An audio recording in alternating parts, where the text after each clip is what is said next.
Kiyevin tarixi Podol rayonunda Podilski Şuk adlı xeyriyyə yarmarkası təşkil edilib. Yarmarkada Ukraynanın müxtəlif bölgələrindən 120-dən çox satıcı iştirak edib və onlar nadir məhsullar da daxil olmaqla müxtəlif mallar təklif ediblər. Tədbir çərçivəsində mühazirələr, ustad dərsləri, konsert proqramları və hətta yerində fotostudiya da təşkil olunub. Podilski Şuk xeyriyyə yarmarkasının həm təşkilatçısı və aparıcısı Volodimir Kulçitski bildirib ki, onların komandası tərəfindən təşkil edilən hər bir yarmarka Ukrayna silahlı qüvvələrinə yardım məqsədi daşıyır. Keçən il yarmarkanın cəmi bir gün ərzində 400-ə yaxın tibbi yardım çantası alınıb və cəbhəyə göndərilib. В 25-му році це перший наш Подільський Шук. 2024-cü ildə 8 belə yarmarka təşkil etmişik. Lakin 2025-ci ildə Podilski Şuk yarmarkasını keçirdik. Tədbirimiz tamamilə xeyriyyə məqsədi daşıyır. Bizə müraciət edən könüllü şirkətlərin və təşkilatların ehtiyacları üçün vəsait toplayırıq. Əsasən hərbiçilərə və tibb işçilərinə yardım göstəririk. Həmçinin pilotsuz təyyarələrə, dronlara və sahədə tibbi yardım göstərən könüllülərə dəstək oluruq. Bu il ən azı 8 yarmarka təşkil etməyi, yəni ilin sonunda Milad bayramına qədər 8-cini keçirməyi planlaşdırırdıq. Ось ми хочемо зробити вже Різдвяний під кінець року.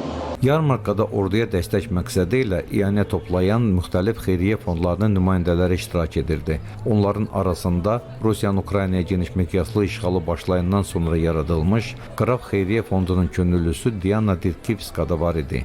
Bu fond hərbçilərə və hərbi əməliyyatlardan zərər çəkmiş mülki şəxslərə yardım edir. Diana fondun stendində iyanə müqabilində hərbçilərin sevimli içkisi olan McCoffee hazırlayacağını bildirib. Bizdə iyanə üçün əldə edilə biləcək müxtəlif əşyalar var. Məsələn, hərbçilərin bizə göndərdiyi gilizlər. Biz onları bəzəyərək kamuflaj edirik və müxtəlif tədbirlərdə iyanə müqabilində təqdim edirik. Toplanan vəsaiti fondumuzun fəaliyyətinə yönəldirik. Hərbi texnikanın təmiri və kamuflajı, avtomobillərin zirəhləndirilməsi və hərbçilərimizin tapşırıqları səmərəli şəkildə yerinə yetirə bilməsi üçün lazım olan digər ehtiyaclarını ödəyirik. Військових, щоб вони могли ефективно виконувати поставлені задачі. UA First Aid fondunun direktoru Les Yakimçuk isə fondun əsas fəaliyyət istiqamətləri və yarmarkadakı iştirak məqsədləri barəsində danışıb.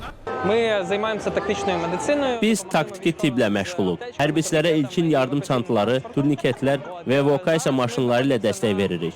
Hazırda Kiyev xeyriyyə yarmarkasındayıq və burada iştirak edən hər kəsi bir məqsəd birləşdirir. Ordumuza kömək etmək və təxliyə nəqliyyatı, medikavlar üçün vəsait toplamaq. Bu cəbhədəki hərbiçilər üçün təcili yardım maşını rolunu oynayır. Stentimizdə mülki şəxslər üçün müxtəlif rənglərdə ilk yardım dəstləri satırıq. Xeyriyyəçilik prinsiplərinə əsasən, əgər mülki şəxs bizdən ilk tibbi yardım paketini alırsa, biz həmin pulla hərbiçilər üçün yardım çantası alırıq. Həmçinin könüllülərimizin gətirdiyi turniketlər və digər tibbi ləvazimatlar da burada əldə edilə bilər. Турнікети та різні, абсолютно різні речі, які наші волонтери принесли з дому.